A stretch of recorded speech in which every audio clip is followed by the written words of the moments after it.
Hey everyone, this is Victor from Cyborg for Life, and I want to welcome you to episode 68 of Limb Lengthening Live, where the patients get to interview the guests. And today we are joined by Brett, a quadrilateral stature lengthening patient. Welcome to the show, Brett. Hey, thanks. Glad to be on. Absolutely.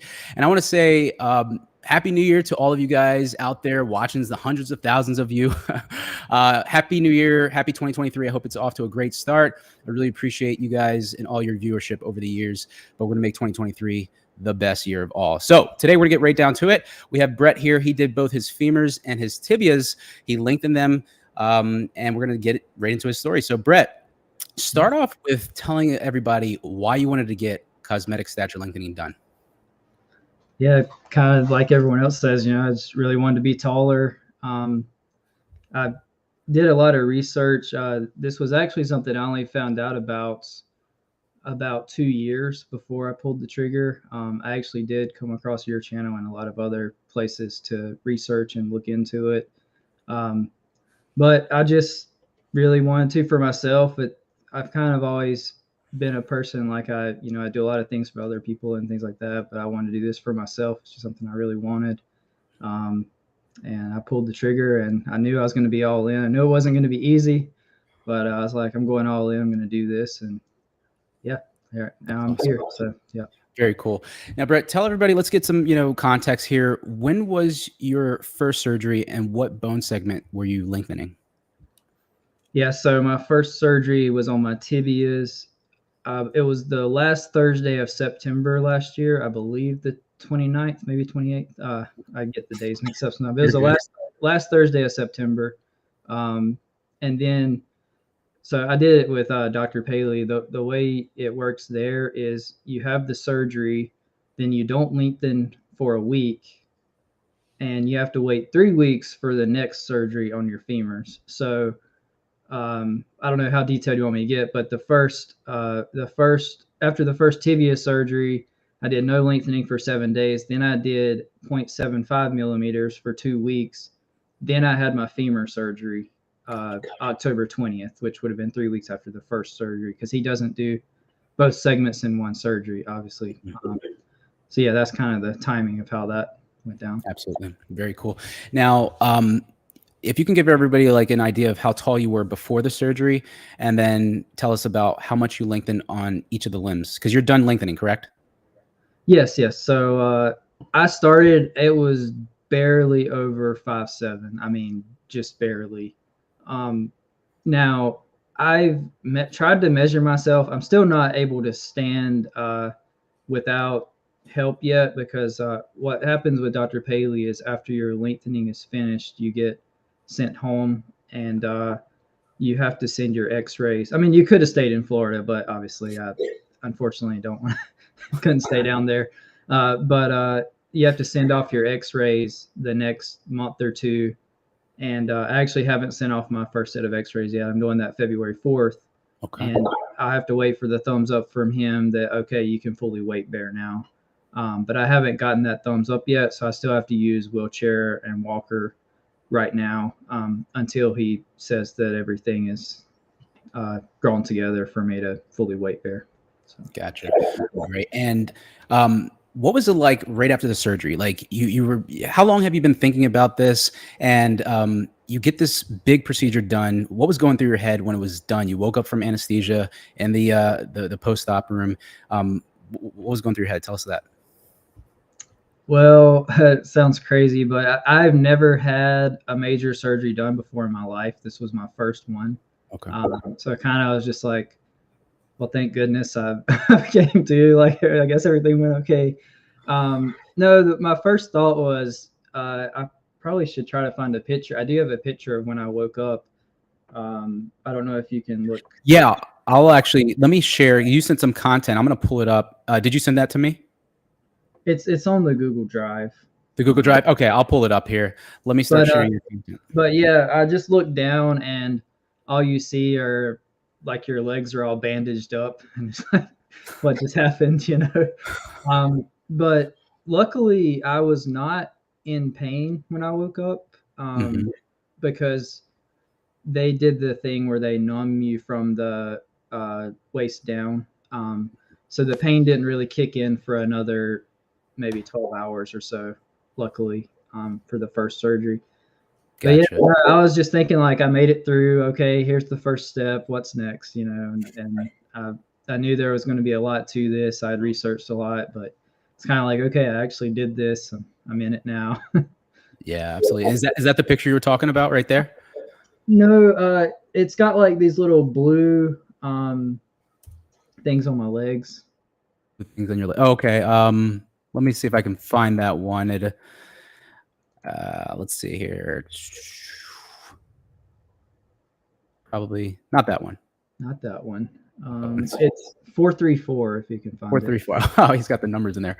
Sorry, guys. I didn't get a chance to look through all these yet. There, right there. That one, yeah. So that's kind of after waking up from the first surgery. So you've got the bandage. This was just the tibias, so you got the bandages all over everything. And actually, what the blue is this nice little ice cool down kind of thing on my legs to cool them down. Now, luckily for me, I don't know if this is normal, but I know a lot of people say swelling. I had hardly any swelling in my tibias from this. So not only that, but by the next day, I already was standing on a walker and moving around.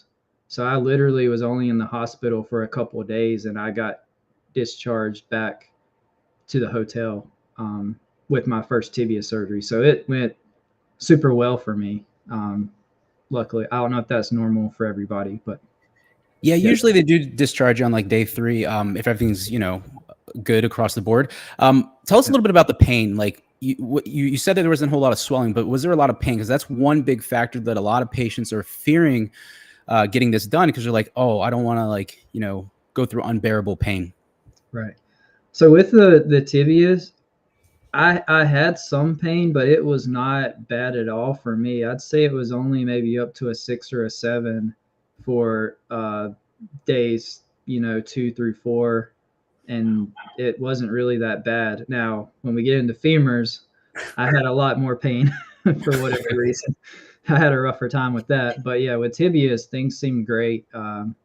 And what happened is I had the surgery Thursday. Mm-hmm. So I went home Saturday, and then by Monday I was already doing my first round of physical therapy with the therapist at Dr. Paley. So so my first physical therapies for those 3 weeks on my tibias actually went pretty well. I felt like not too many problems to start with. So yeah, it's hard to go wrong when you're with a surgeon like Paley. I mean, he's the best in the world at what he does. But no, I think that's fantastic. Let me show some more of your content here. But while I am, you said you got your femurs done 3 weeks. I mean, 3 weeks after the tibias. What was that surgery like, pain wise? Was it just as bad as the tibias, or was it not as bad? For me, it was way worse. Was it? And I don't know. I can't exactly tell you why, but when I woke up from the femur surgery October 20th, I had to stay in the hospital actually an extra day, so I didn't even leave until the next Monday. What? So I had a rougher time getting over that with the femurs for sure. Okay. So this picture right here, still tibias. Was this like you said the next day you were starting to get up the walk, right? With the femurs, that did not happen. So I'll tell you an unfortunate story for how it went for me with femurs. I didn't sleep well the night after the surgery, Thursday, and Friday morning came around and I was just exhausted because I was in pain. Now we're talking 8 or 9 pain after the femur surgery. Very, very big pain from that. And I woke up, or I couldn't sleep. And finally the next day, the nurse, I was like, yeah, I want some pain medicine. So they gave me, and I'm someone who never takes medicine. They gave me a Valium and 2 Oxys all at one time. Okay. And of course I fell asleep finally, but it was like 9 or 10 in the morning the next day. So the problem that happened is the physical therapist came in like not even 30 minutes after I fell asleep. It's like, okay, it's time for your physical therapy. And I'm like, I'm all drugged out on pain pills and whatever. So I didn't do the best with that. Actually, I had a really hard time getting out of bed because I was in pain already. I didn't sleep. I did stand up, but this is the only time this ever happened to me. When I went to sit in the wheelchair after standing up, I passed out. Did you really? Actually, my blood pressure dropped really low, and I went out for a little bit. But then I came to.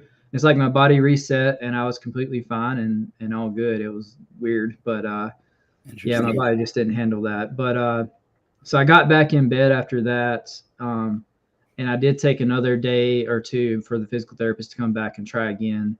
Okay. Luckily, on the subsequent tries, things went better. I was able to get around. But what I think attributed the most to this problem is my tibias had been lengthened for a couple of weeks before this femur surgery. So I had done 0.75 lengthens for 2 weeks for 14 days. And I think the length of the tibias was painful for me. And that, along with the surgery and putting it in with the femurs, I think that's more what was causing my problems. Because when I went to stand on the walker, my legs were really struggling with all of that. So it was just a lot going on at one time. I think in hindsight, I maybe wish I wouldn't have lengthened my tibias for maybe a day or two while the femur was going on, but I tried to continue lengthening and all that while I was in the hospital. So yeah. Yeah, absolutely. I think that, like, because I know that a lot of surgeons do that nowadays. They actually have it so that it's 3 weeks apart, a month apart, and then they'll lengthen the next segment. But I think, patients who do that, it's just a lot of stress, because 3 weeks is usually when that pain starts to drop off. But in some patients, it lingers for a little bit. And I think in your case, it was just a lot of trauma. You were dealing with that. Now, I want to kind of go back a little bit. You said earlier the reason why you wanted to get this done is because you wanted to be taller. But you know me, if you watched my channel before, I dig deeper. So I want to dig a little deeper here, Brett, and talk about what was nagging at you that made you want to get taller? Because you lengthen your femurs 4 centimeters and you lengthen your tibias 4 centimeters. That means you've gotten a total of 8 centimeters. Okay. Yeah. So obviously there's proportion was a factor that you were worried about. I'm guessing biomechanics or whatever. But why did you want to get 8 centimeters taller, 3 inches taller? Yeah. I kind of guess just looking at researching things and all of that, just, you see all the statistics of like taller people. I don't want to say like get more promotions and stuff like that. But I don't know, do better in general with things.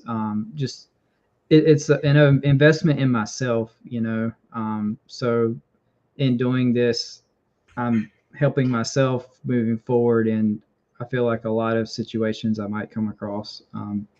So I just feel like the reward for it is so high. I really wanted to do it. So that's very cool, man.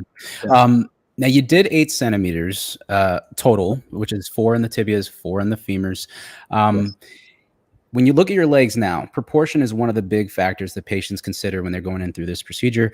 Can you talk about how pleased you are with your proportions? Is it something that you think your legs are just longer, they look the same as before proportionally, but they're just longer? Or do you feel like, I should have lengthened my femurs 5 centimeters and my tibias 4, talk a little bit about I really think the proportions are awesome for what I have. I mean, I can actually, I guess if I pull my webcam down, I can show you my legs right now. Yeah, if you want. Let me stop sharing for a second here so we can see that. It's kind of all right, guys. Wheelchair, but sorry for guys. My messy bed. I'm living downstairs because I can't.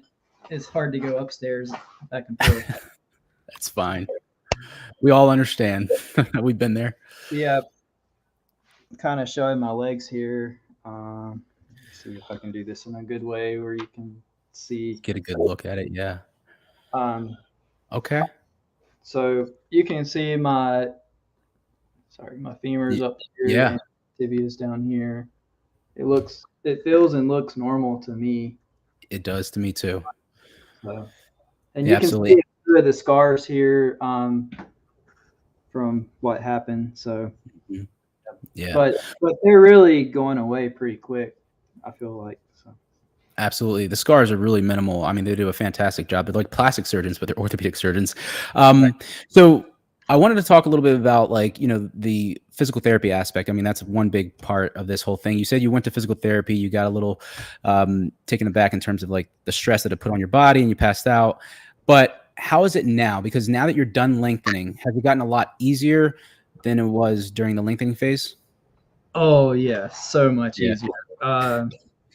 That I would say the more painful part for me was doing the physical therapy.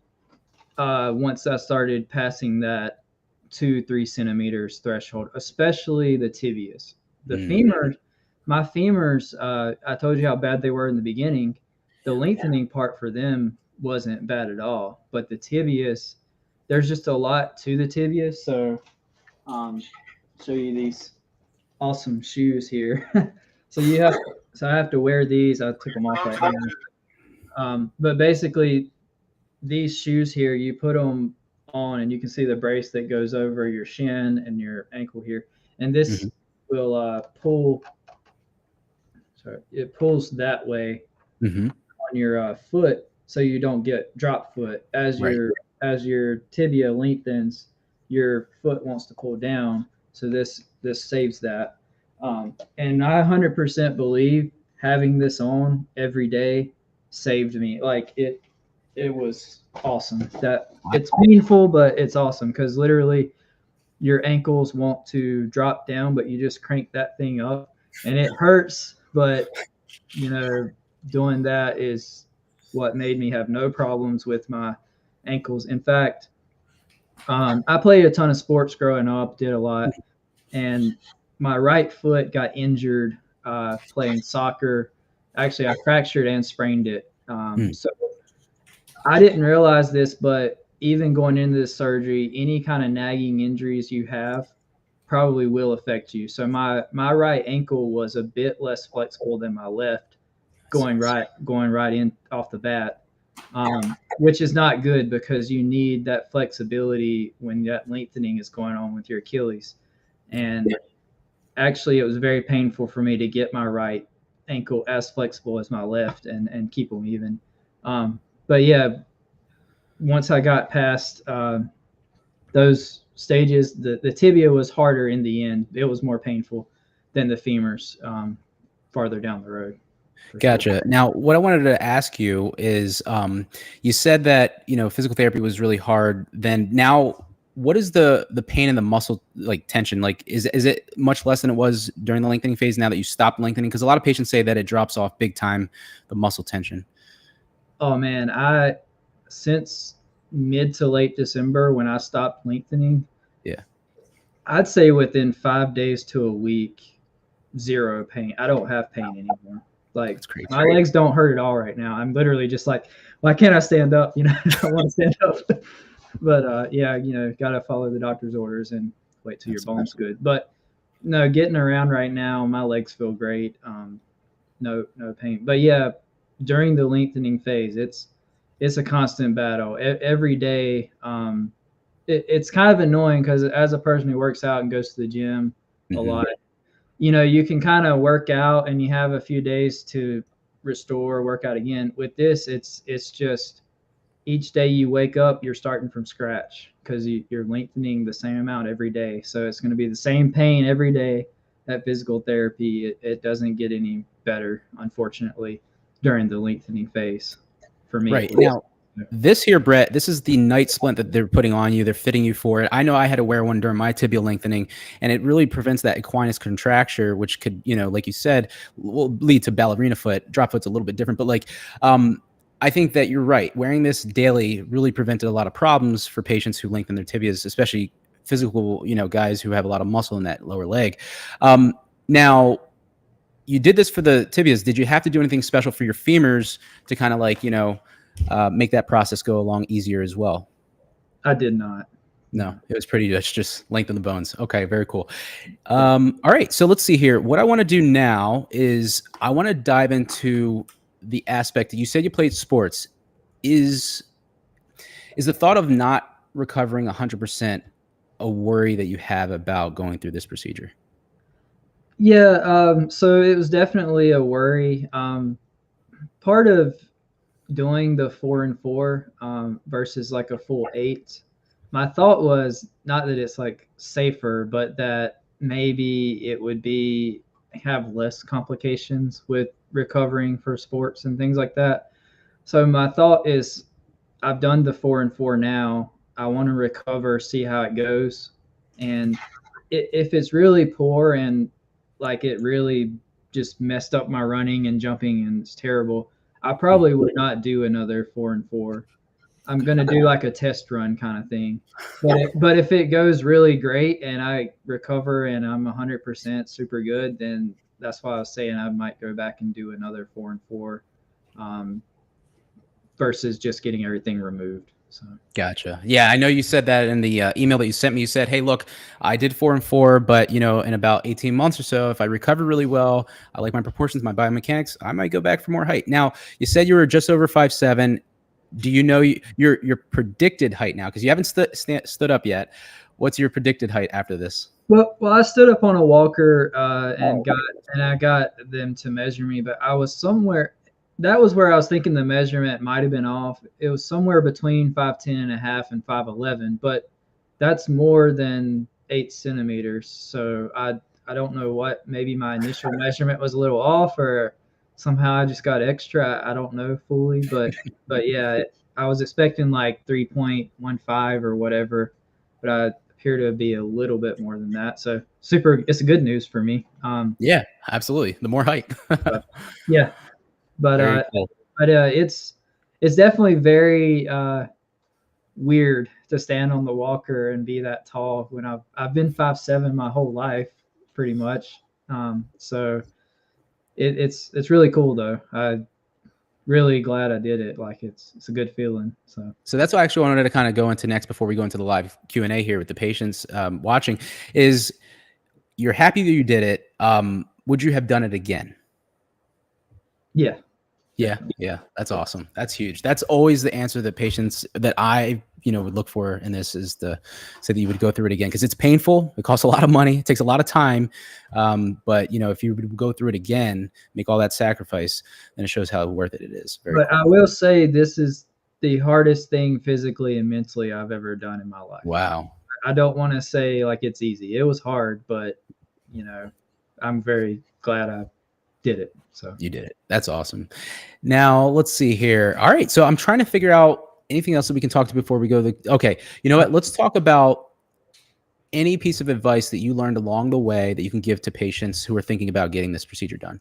Like any tip or anything that you picked up that you haven't heard before in my content, maybe. yeah, man, I had something. I did want to tell you one thing before, just so you know about this extra piece. When I first started, they do measure the length of both your legs, and my left leg was 8 millimeters longer than my right. Interesting. So I think you need at least like 20 for it to be a discrepancy. I can't remember the exact number. So if I would have had 20, I could have like used instruments, but unfortunately I didn't have that much. But in doing that, when I finished my lengthening, I did an X-ray, a standing X-ray, and there was still around a 7 or 8 difference. So Dr. Paley let me lengthen my right leg an extra like 4 or 5 millimeters. I think it was 5 millimeters, just to get them closer together. But he did say didn't want to make them exactly even, because it's already enough change that my height and my center of gravity is going to be different. But I've kind of used to my right leg being 8 millimeters shorter, right? So if I made them completely even, I guess it would be even more to kind of adjust to. So, Grant, I haven't started walking yet, so I don't know. For the physical therapist talk, like learning to walk is going to be quite tough for a month or so, but I haven't gotten to that point yet. Yeah, let's talk about that. How far along are you into the consolidation phase? Because you stopped lengthening when? So it was.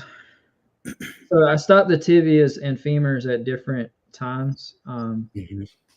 So December 9th was my last tibia lengthen day, and December 16th was my last femur. Okay, So December 15th. So just over a month ago now, right? Yep. So I would be hitting 6 weeks on the 27th for On the my 26th. femurs. So Very in cool. So 3 days. yeah, and you started the femurs a little later, so the bone should technically heal together, but anything can happen. But we wish you the best on that. But let's see. I think there's one more piece of content that you brought with you. I'm going to try to show that, and then we're going to go into the live Q&A because for maybe 10 minutes or so, because there's a lot of people watching. I know this is my first video back in 2023.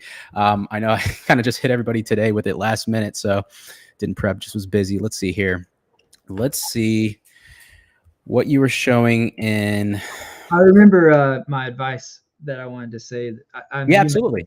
some of this, but before I did the surgery, I told you I lifted weights. I was kind of, I want to say more of like a bulky guy. Like, yeah, I was a little stronger. I weighed like 170. Um, I know for this surgery, I wanted to weigh less for this surgery because I know the extra weight's gonna be on my legs and all that. So I did take almost 6 months to a year to work out, and I started running every day, and I actually lost down to about 135, 140. I lost a lot of weight. And I think 100% that helped me a ton with this whole process because just having that less weight on my legs when all this was going on was huge because I had to get the smaller rods. So with the I didn't do the full weight bearing nail, of course, but there are different versions of the nail that I did. And I had to use the 50-pound version, not the 75-pound. Gotcha. So, yeah. And just for everybody knows, the reason why he had to use the smaller diameter nail is because the canal size of his bone was smaller, right? Is that right, Brett? Yeah. So unfortunately, my bones, even though my bones were thick and all that, the inside was very narrow. So had to use the narrower rod for that. Yep. Gotcha.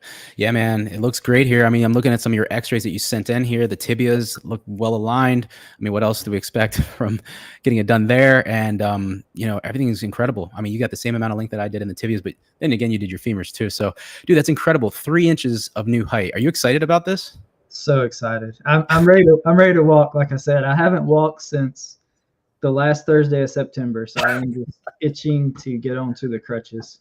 Yeah. Is that humbling, like to have something that we take for granted on a daily basis and then to go become technically a paraplegic overnight?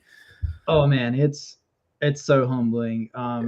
Everything is so much harder.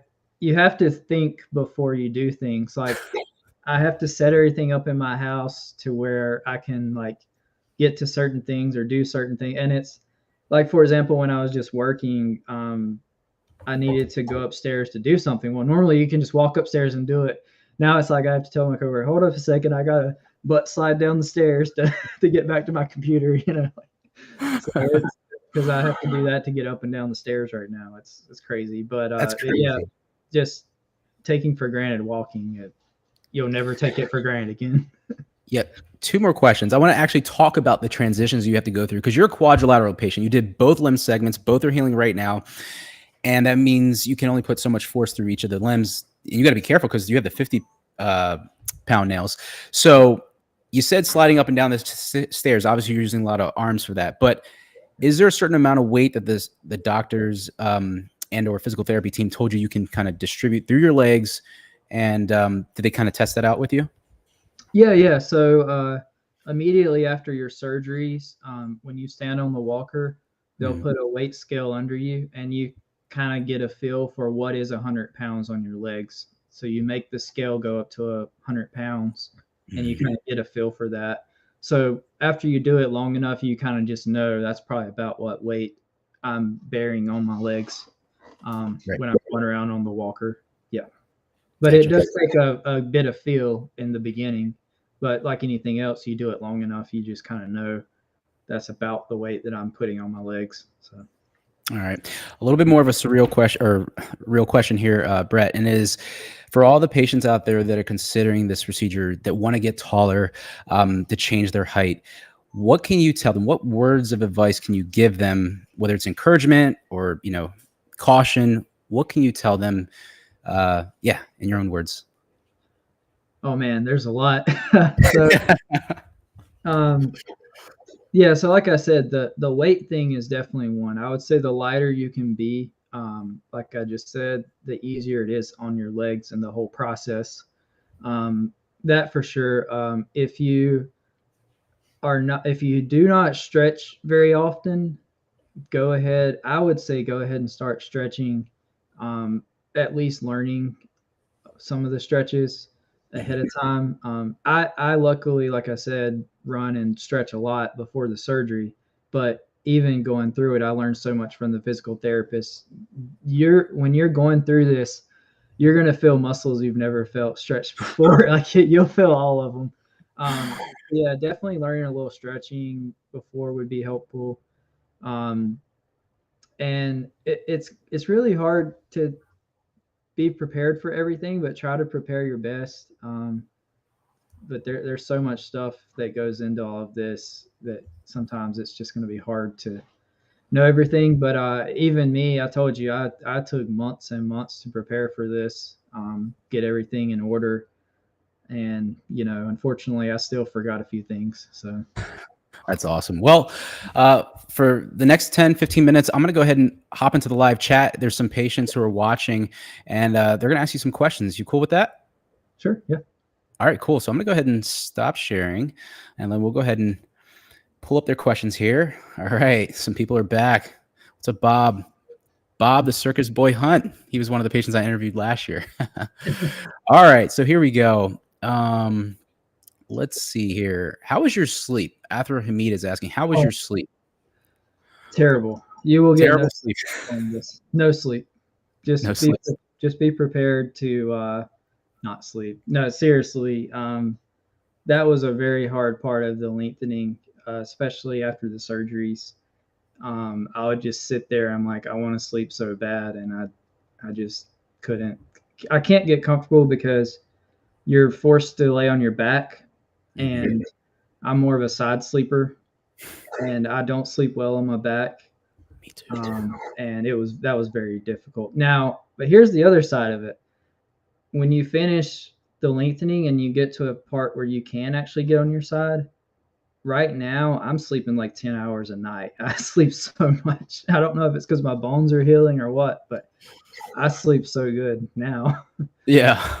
I think that's after the lengthening, probably. Yeah. Everything like that. Because, the body's just going through so much change. Very, very cool. Here's a good question. And this is a question that a lot of patients ask, because you got 8 centimeters total, but a lot of patients can still get that 8 centimeters only in their femurs because it can tolerate that much length usually. So Clays is asking, I'm curious why he didn't just do the femurs. That wouldn't have been enough. Yeah. I was kind of thinking of this going into the route. Like I said, I wanted to do 4 and 4, and in going this route, I have the option later down the road to redo this again, if I want another 4 and 4, or I can just be done.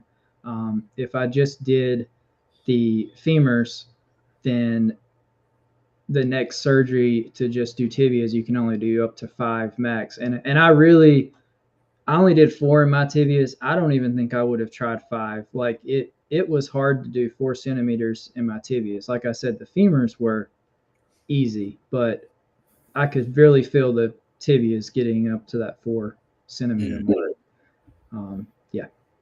Gotcha. Very cool.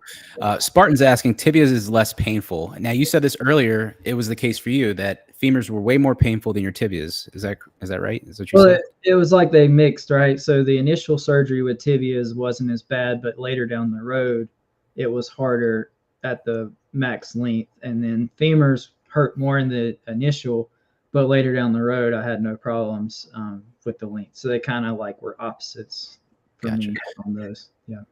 All right. Alexi Barone is asking, dude, you went from being average height around the world to being tall anywhere on the globe, except for the Balkans and the Netherlands. They're tall as hell there. But this is a good point that he brings up, because now, what's life going to be like? Can you predict, or how excited you're going to be when you start to walk around at above average, where you were below average? Now you're going to be well above average, at least in the United States. Yeah. I mean, I can't predict, but I'm super excited. This has been a lot of work, a lot to go through to do it. So I'm excited for it to pay off and to see what it's like for sure. All right. So Hunter's asking. So from my understanding, you only did 4 centimeters. You can do another 4 centimeters. Well, Hunter. So he did 4 centimeters on his femurs and his tibias, so 8 total. But you said you might go back for 4 more. Is that going to be only one of the segments or both? You're going to kind of divide it up. Okay. So if you do it. Yeah. So and this is something I was trying to get more of an answer about this from the doctor before I left. I didn't get a straight answer, so maybe Yeah. But from what I understand, if I go back and do another 4 and 4, it's one surgery this time because everything's in place right now. I have the rods in my legs and everything. But I am curious, how does that work? Like, how do you do the re-break? Do you have to like pull the rod out and re-break it and put it back in, or do they break it while the rod's in your leg? I don't know the answer to that.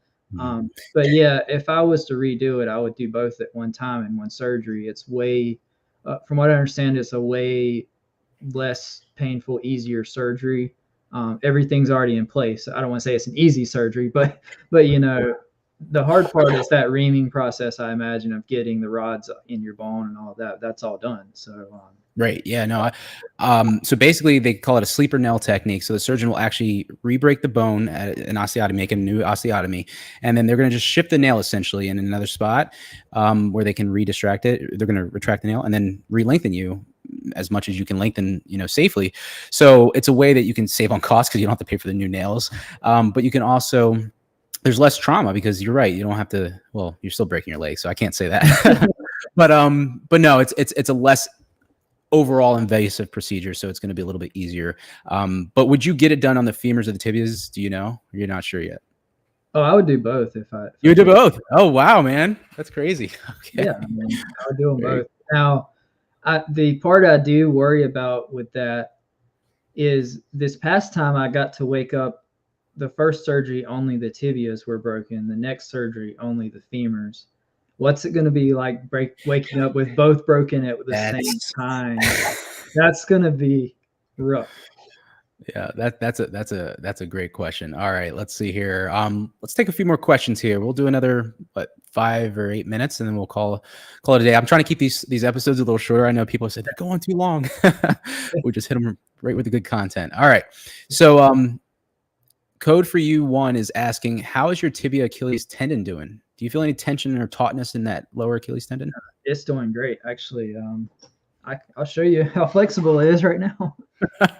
This guy, man, he's showing everything. You guys got to give it up for Brett when we're done at the end, because I mean, look at this. He's being super open, showing us, giving all this great content.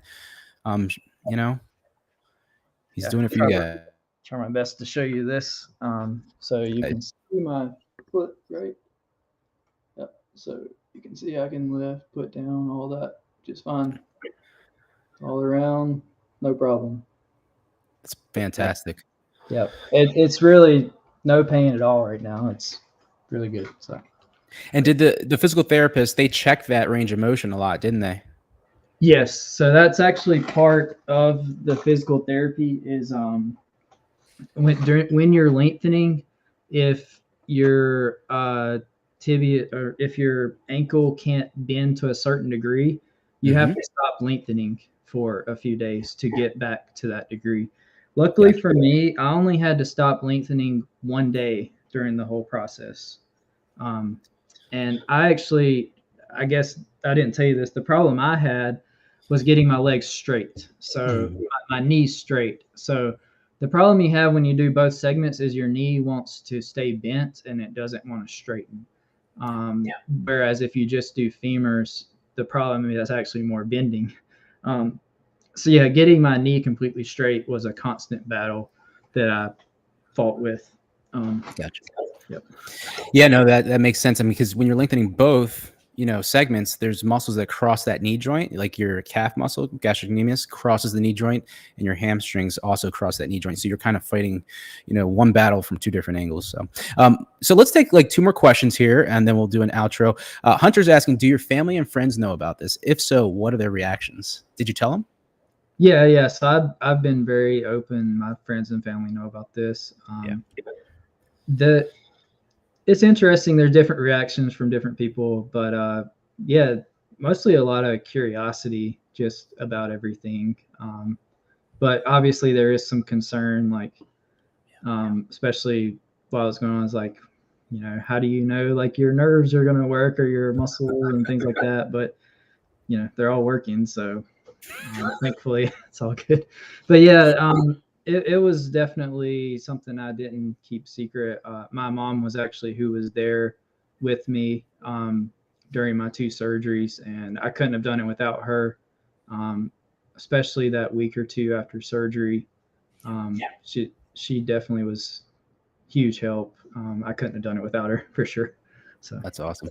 All right, Brett, the question that's on everybody's mind, how did it cost you? How much did it cost you? How much were the tibias and femurs? If you can say, obviously the pricing is out there, but yeah, costs for this procedure is super expensive. A lot of patients are just like, I would get it done if I could, pay for it. So if you want to answer this, you can, or you don't have to.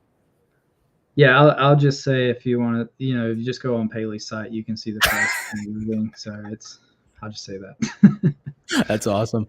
I love it. All right. Brett, let's round out the show with, like you said, something that you can tell people on a bigger overall, big picture type thing. It's like, what can you tell patients who are thinking about this? Not like necessarily the tips they can do, like prepping for the surgery, but like, let's say if they're just sitting in their house, worried about, they think about their height when they go out in public, or they're trying to go to a bar, or they're at work and they're with other coworkers or their group of friends. What can you kind of give, what piece of advice can you give to those type of patients, prospective patients? I guess I would just give the advice, if you want to do this, make sure you're 100% all in, like you're committed, because once you start, there's really no going back. So you really, like I said, it's a very mentally, physically tough thing while you're going through it, because you're not going to be in contact. Well, even my mom, she was with me most of the time, but when she left, I've been on my own. I'm back at my house now by myself since late December. So you're not going to be going out doing things. You're going to be by yourself, kind of isolated. So yeah, just be prepared for mentally and physically getting through something very tough. As long as you can know that's what you want 100%, though, you can do it. I believe anybody that really wanted to could do it. So it's awesome. Very cool, man. Great words of advice. I appreciate that. And yeah, I appreciate you coming on and, sharing your experience with all these other prospective patients, current patients. There's a lot of patients who are watching. I know past patients, even in the chat here. Yeah, it's going to be super helpful when they replay this and listen to your story, see what you went through, and see how happy you are about what's to come in 2023 when you're walking tall, 3 inches taller. I mean, just think about it. They're going to be going to the beaches like at 5'11", and you put on shoes, you're going to be 6 foot. You're going to hit the 6 foot club. So that'll get you excited. But anyway, Brett, I really appreciate you coming on, sharing your experience. I'd love to have you come back on to do a follow-up in 2023 if you'd be open to that. Yeah, definitely. Awesome, man. So yeah, keep taking content. I think that'll be great to see you can do some of like you standing up, showing proportions. I think people would love to see that as your walk starts to develop. Gradually kind of capture content on that as well, because people want to know, how does the walk look? If you get back into training, like body weight squats and things like that, range of motion, biomechanics, because you get both segments done. I think that's huge for that. Yeah, anything else that you think you can kind of capture, it'd be huge. And yeah, I'm very interested myself, especially as I did a lot of running. Like my running gait will be a little longer now, so I'm like, I don't expect I'll run faster, but maybe on the longer runs, if you have a longer stride, how is it going to feel? I don't know. I'm kind of interested myself in how all that's going to play out. So very cool. All right, man. Well, everybody, pump your love in the chat for Brett. We want to thank him for coming on, sharing his experience with everybody.